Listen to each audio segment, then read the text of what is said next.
Te enseñaron que la batalla más dura se libra contra el enemigo que tienes enfrente. Es una mentira, una fábula diseñada para mantenerte distraído mientras el verdadero adversario opera en silencio a tu espalda. Ese adversario es la reconfortante ilusión de que alguien lucha a tu lado, la creencia en el apoyo incondicional, en la lealtad que no se compra, en el hombro que te sostendrá cuando todo se derrumbe. Esa esperanza es la cadena más pesada que arrastrarás en tu vida. Hoy no vienes a aprender a luchar solo, vienes a despertar a la aterradora y liberadora verdad de que siempre lo estuviste. Los demás solo eran actores en tu escenario, algunos con buenos papeles, otros con guiones de traición, pero todos, absolutamente todos, actores. Aceptar esto no es cinismo, es el primer y más brutal acto de soberanía. El mundo te ha vendido la idea del equipo, del pacto de sangre, de la familia como un refugio sagrado. Te han dicho que la soledad es un castigo para los débiles y los extraños. Pero Maquiavelo entendió la verdad que se oculta en los pasillos del poder.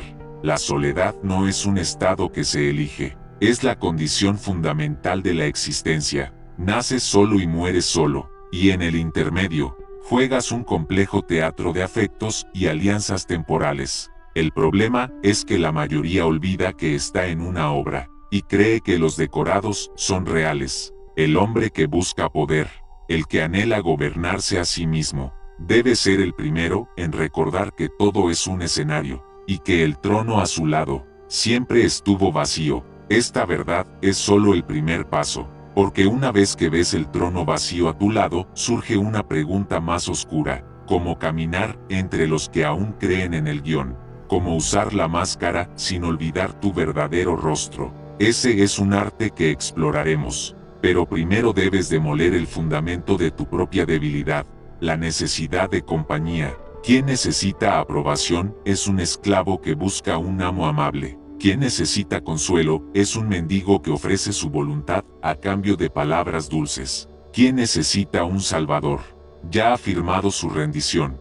Maquiavelo no enseñó a los príncipes a ser amados, les enseñó a ser respetados. Y el respeto no nace de la camaradería, nace de una fuerza que se percibe como autosuficiente, inquebrantable, una fuerza que no necesita nada ni a nadie para seguir existiendo. La gente no sigue al líder que pide ayuda, sigue al pilar que parece sostener el cielo por sí mismo, aunque por dentro se esté quebrando. Hoy romperás el espejo de las falsas compañías, entenderás que cada favor que pides es una deuda que te encadena, cada secreto que compartes es un arma que entregas, cada vez que buscas validación externa, cedes una porción de tu reino interior.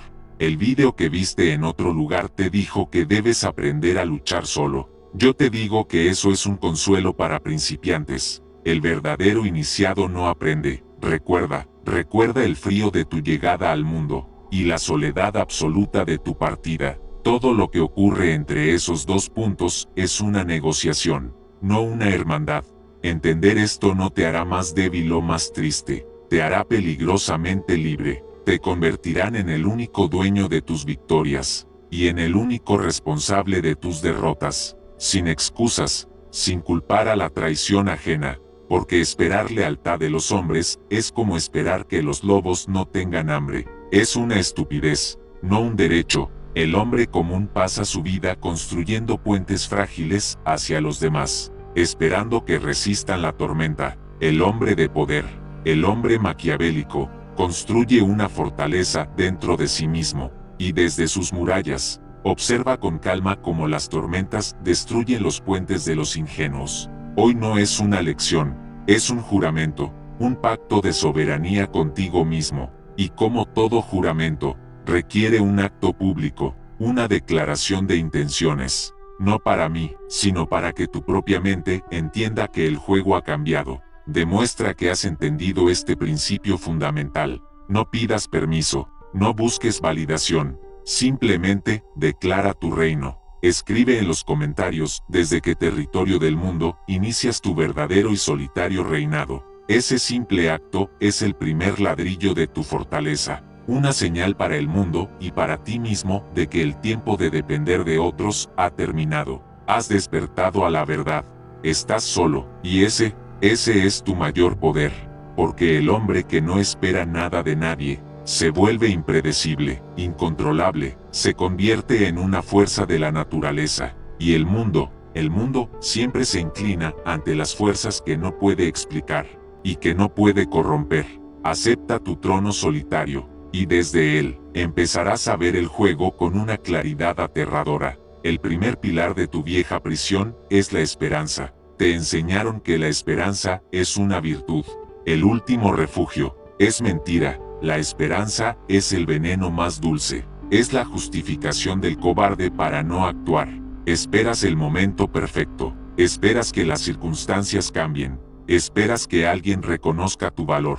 Esperar es una forma elegante de rendirse. El hombre de poder no espera la marea. Construye el maldito canal para desviar el río a su antojo. Maquiavelo lo entendió. La fortuna, dijo, es una mujer, y prefiere al hombre audaz que al precavido. La esperanza es para los precavidos que mueren ahogados en la orilla. La audacia es para el que se lanza al río y lo somete. Tu primera tarea es asesinar la esperanza dentro de ti. No la esperanza de un futuro mejor, sino la esperanza pasiva de que ese futuro llegará por arte de magia. A partir de hoy, reemplaza la palabra esperanza por la palabra plan. No esperes un ascenso, diseña el plan para tomarlo. No esperes lealtad, crea las condiciones que la hagan inevitable, o al menos, útil para el otro. El segundo pilar es la confianza ciega. La sociedad te dice que confíes, que abras tu corazón,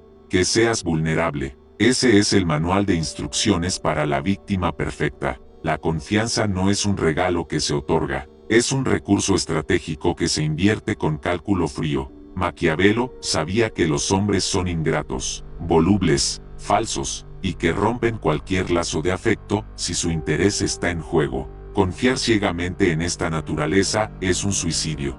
Debes aprender a operar desde una desconfianza funcional. No es paranoia, es realismo. Observa las acciones, ignora las palabras. Estudia los intereses ocultos de cada persona en tu vida. ¿Qué ganan estando a tu lado? ¿Qué perderían si te traicionan? La confianza solo se deposita en una cuenta, la del interés mutuo y verificado. El resto es teatro, y tú debes ser el director, no el actor sorprendido cuando el guión cambia. El tercer y más profundo pilar es tu adicción a la validación externa. Cada vez que buscas un cumplido, un me gusta, una palabra de aliento, estás de rodillas mendigando. Le entregas a un extraño el poder de definir tu valor.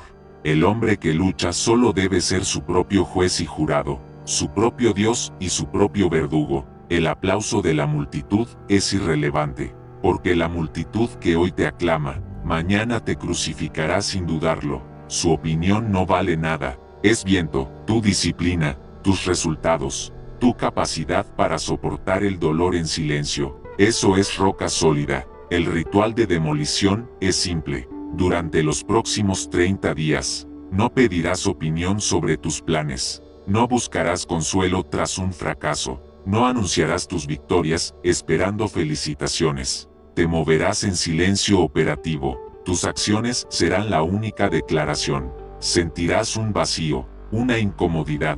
Es el síndrome de abstinencia del esclavo que extraña sus cadenas. Sopórtalo, porque al otro lado de ese desierto, no encontrarás un oasis, encontrarás tu trono. Estos tres actos de demolición, el asesinato de la esperanza pasiva, la crucifixión de la confianza ciega, y la aniquilación de tu necesidad de aprobación, no te convertirán en un monstruo, te convertirán en un individuo, por primera vez. Pero este vacío que creas, este silencio interior, es un arma de doble filo. Te libera de las debilidades del hombre común, pero también te aísla de su lenguaje, te convierte en un extranjero en un mundo que funciona a base de esperanzas vanas, confianzas rotas, y una desesperada búsqueda de aplausos. Aprender a caminar entre ellos, hablar su idioma sin creer en sus mentiras, usar sus propias ilusiones como un mapa para navegar sus mentes. Ese es el siguiente y más letal nivel del poder maquiavélico. Pero antes de llegar a ese arte oscuro, debes completar tu trabajo interno.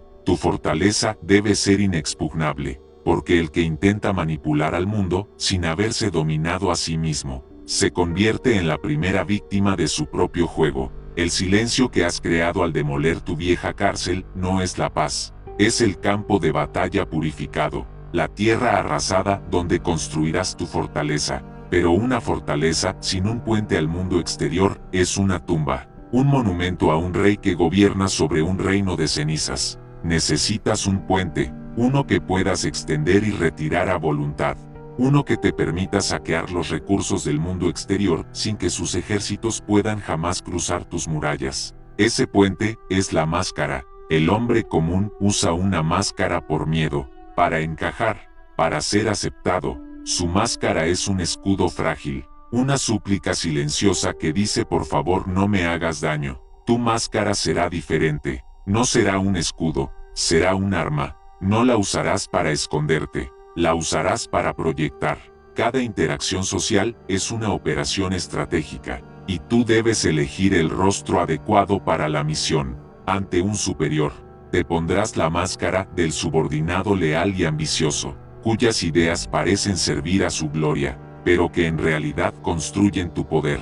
Ante un rival, la máscara de la amistad indiferente, que lo desarma con cortesía mientras estudia sus debilidades. Ante la masa, la máscara del hombre virtuoso y comprensivo, que habla el lenguaje de sus esperanzas y temores, pero que jamás comparte sus debilidades. Maquiavelo enseñó que un príncipe no necesita tener todas las cualidades, pero es indispensable que parezca tenerlas. No necesitas ser piadoso, fiel, humano o sincero, necesitas parecerlo, porque los hombres en general juzgan más por los ojos que por la inteligencia. Todos ven lo que pareces, pocos entienden lo que eres, y esos pocos no se atreven a oponerse a la opinión de la mayoría. Tu rostro real, el que reside dentro de la fortaleza, es para ti y solo para ti. Ese rostro es el estratega frío, el observador implacable, el ser que ya ha aceptado que está solo. El mundo exterior nunca debe ver a ese hombre.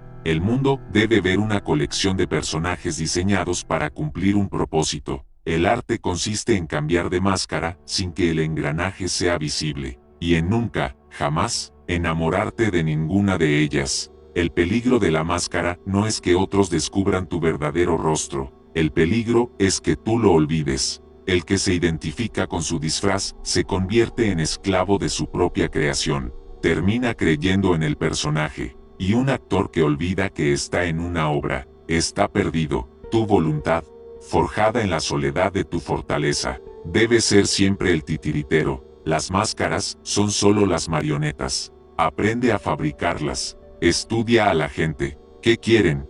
¿Qué temen? ¿Qué admiran? Sus deseos son el molde para tus máscaras. Dales el héroe, el mártir, el amigo o el enemigo que necesitan. Y mientras ellos interactúan con tu sombra, tu verdadero yo permanece intocable, operando desde el centro de control. Este es el arte de la disimulación estratégica, un nivel de poder que el hombre común ni siquiera puede concebir. Él vive atrapado en una sola cara, la que le fue dada por la sociedad, y la defiende como si fuera su alma. Tú tendrás 1000 caras, y por lo tanto, 1000 formas de avanzar, 1000 formas de defenderte, y 1000 formas de atacar. Pero dominar el arte de la máscara te convierte en un actor maestro en un escenario ajeno. Te permite ganar cualquier escena, manipular a cualquier otro actor. Pero el poder último no reside en ser el mejor actor. El poder último pertenece a quien escribe la obra, a quien diseña el escenario, y a quien le dice a los demás qué papel deben interpretar.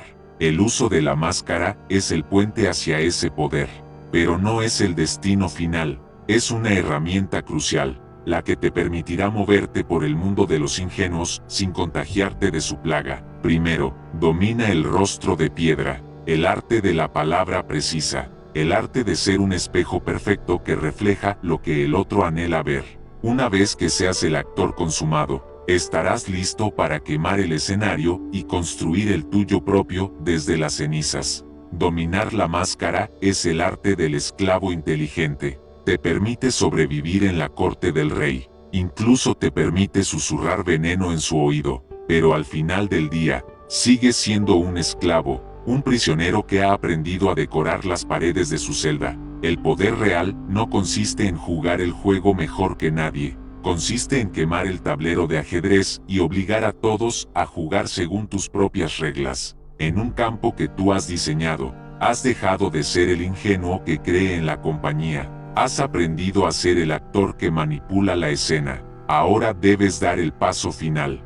Debes convertirte en el arquitecto de realidades. El hombre común intenta cambiar la opinión de los demás con argumentos. El estratega maquiavélico no discute. Construye una jaula invisible alrededor de la mente de su rival. Una jaula hecha de percepciones controladas, de información dosificada y de emociones fabricadas. Tu oponente no debe sentir que lo estás convenciendo. Debe llegar a tus conclusiones por sí mismo, convencido de su propia brillantez, mientras camina por un laberinto que tú has diseñado para él. El primer principio del arquitecto es el control del entorno. Nunca ataques a un hombre en su fortaleza, en su territorio, donde sus creencias son reforzadas por todo lo que ve y oye. Ataca su percepción del mundo, aliméntalo con información que cree fisuras en su realidad. Siembra la duda, no sobre ti, sino sobre sus aliados, sobre sus certezas, sobre su propio juicio. Maquiavelo sabía que un ejército dividido es un ejército derrotado. Una mente dividida se colapsa desde dentro sin necesidad de un solo golpe. Segundo principio, conviértete en su única fuente de verdad. Aísla a tu objetivo, no físicamente, eso es burdo. Aísla su mente, conviértete en la voz más razonable en su mar de caos. Sé el único que parece entenderlo, el único que le ofrece una salida. Una vez que dependa de tu interpretación de la realidad, su voluntad te pertenecerá. Podrás guiarlo hacia cualquier precipicio y él creerá que está eligiendo el camino hacia la salvación. Tercer principio, fabrica la crisis. La gente no busca un líder en tiempos de paz. Anhelan un salvador en medio de la tormenta. Si no hay tormenta, el arquitecto de realidades crea el viento y las nubes. Exagera una amenaza, predice un desastre, y luego, cuando el miedo se ha apoderado de todos, se presenta como la única solución, el único hombre con la visión y la fuerza para restaurar el orden. Su orden, este es el poder que mueve naciones, y funciona con la misma eficacia letal en una oficina, en una familia, o en cualquier relación humana. El cuarto principio es la reescritura del pasado. ¿Quién controla la narrativa del ayer? Controla la trayectoria del mañana. La memoria humana no es una grabación, es una historia que se reescribe con cada recuerdo. El arquitecto interviene en esa reescritura, reinterpreta viejos eventos, da nuevos significados a viejas heridas, convierte las derrotas de su rival en pruebas de su incompetencia, y sus propias victorias en señales de un destino inevitable. Pronto, la propia historia de tu oponente se convertirá en un argumento a tu favor. Él mismo se convencerá de que tu ascenso era lógico, justo y necesario. Ser un arquitecto de realidades es el pináculo del poder solitario. Ya no necesitas máscaras porque el mundo entero se ha convertido en tu teatro. Ya no necesitas convencer a nadie porque sus pensamientos siguen un guión que tú escribiste. Pero este poder, este arte de construir prisiones mentales, es solo la antesala del poder absoluto, porque una prisión sigue siendo un lugar definido, con muros, y todo lo que tiene muros puede ser destruido. Existe una forma de control más sutil, más permanente. ¿Qué pasa si en lugar de construir una jaula, puedes rediseñar el alma misma del prisionero? ¿Qué pasa si en lugar de controlar sus pensamientos, controlas los símbolos con los que piensa? Ese es el poder de crear mitos, el poder que trasciende la manipulación y se convierte en religión, el poder de construir una catedral en la mente de los hombres. Has aprendido a construir prisiones para la mente de otros. Ahora debes dar el paso final. Olvida las prisiones. Una prisión implica un guardián y un prisionero. Implica una lucha constante, una posibilidad de escape. Es el juego de los tiranos, no el de los dioses. El poder absoluto no encadena a los hombres, les da una causa por la que encadenarse a sí mismos. no les impone una realidad. Les ofrece un mito tan poderoso que prefieren morir antes que verlo cuestionado. El arquitecto de prisiones manipula el pensamiento. El creador de mitos secuestra el alma. El pensamiento es lógico, discutible, frágil. El mito opera en un nivel más profundo. Es emocional, simbólico, impermeable a la razón. Maquiavelo entendió que los hombres se gobiernan más fácilmente a través de sus pasiones que de sus intereses. El mito es el lenguaje de la pasión. La prisión mental requiere vigilancia constante. El mito se autoperpetúa, se convierte en cultura, en religión, en verdad sagrada. El prisionero en la jaula mental sabe que está atrapado. El devoto del mito cree que es libre. De hecho, cree que su devoción es la forma más alta de libertad. El primer principio del creador de mitos es encontrar el hambre fundamental. Toda alma humana tiene un vacío, un anhelo de significado, de trascendencia, de pertenencia a algo más grande que su miserable existencia individual. El hombre común llena ese vacío con entretenimiento barato y afectos temporales. El creador de mitos lo identifica, lo purifica, y le da un nombre sagrado, un símbolo. Segundo principio, forja el símbolo. El símbolo debe ser simple, primitivo, capaz de contener emociones complejas en una sola imagen. Una cruz, una estrella, un color. El símbolo no se explica, se siente, se convierte en un atajo directo al sistema límbico, saltándose el córtex prefrontal. Una vez que el símbolo está cargado de emoción, se convierte en un arma, un estandarte que unifica a los creyentes y aterroriza a los infieles. Tercer principio, construye la narrativa sagrada. El mito necesita una historia, una epopeya de sacrificio, lucha y redención. Debe haber un enemigo demoníaco, un pasado glorioso que fue perdido, y un futuro utópico que solo puede alcanzarse a través de la devoción al mito. La historia no necesita ser cierta, necesita ser emocionalmente satisfactoria. Debe dar sentido al sufrimiento y prometer una victoria final y absoluta. Cuarto principio, crea los rituales. El mito no puede vivir solo en la mente. Debe manifestarse en el mundo físico a través de acciones repetitivas, cantos, gestos, ceremonias. Los rituales apagan el pensamiento crítico y refuerzan la identidad del grupo. La repetición convierte la creencia en un reflejo condicionado. El devoto no piensa en su fe, la actúa. Quinto y último principio, el sacrificio fundador. Un mito se sella con sangre, la sangre del mártir, o la sangre del enemigo. El sacrificio demuestra que la creencia es más importante que la vida misma. Convierte una idea abstracta en una verdad por la que vale la pena matar y morir. El hombre que domina este arte ya no es un jugador en el tablero, se ha convertido en el tablero. Ya no es un actor, es el autor, el dios de su propio universo. Los demás no son sus prisioneros, son sus devotos. Defenderán su creación con más ferocidad de la que él mismo podría invocar, porque no están defendiendo a un hombre, están defendiendo su propia alma, su propia razón de ser. Has viajado desde la brutal aceptación de tu soledad, pasando por la demolición de tus debilidades, el dominio de la máscara, la arquitectura de prisiones mentales, hasta llegar aquí, al Sancta Sanctorum del poder, la creación de mitos. Este es el conocimiento prohibido, el fuego de los dioses, y como todo gran poder, conlleva un peligro supremo, el de olvidar que el mito es una herramienta, y empezar a creer en él tú mismo. El día que te arrodilles ante el altar que tú construiste, ese día, dejarás de ser el dios de tu universo, y te convertirás en su primer y más devoto esclavo. El ciclo se habrá completado, y tu soledad, tu poder original, se habrá disuelto en la ilusión que creaste para controlar a otros. El verdadero y último acto de poder maquiavélico es construir la catedral en la mente de millones, y permanecer perpetuamente fuera de sus muros, solo, en el frío absoluto de la verdad, recordando siempre que todo es una magnífica y útil mentira.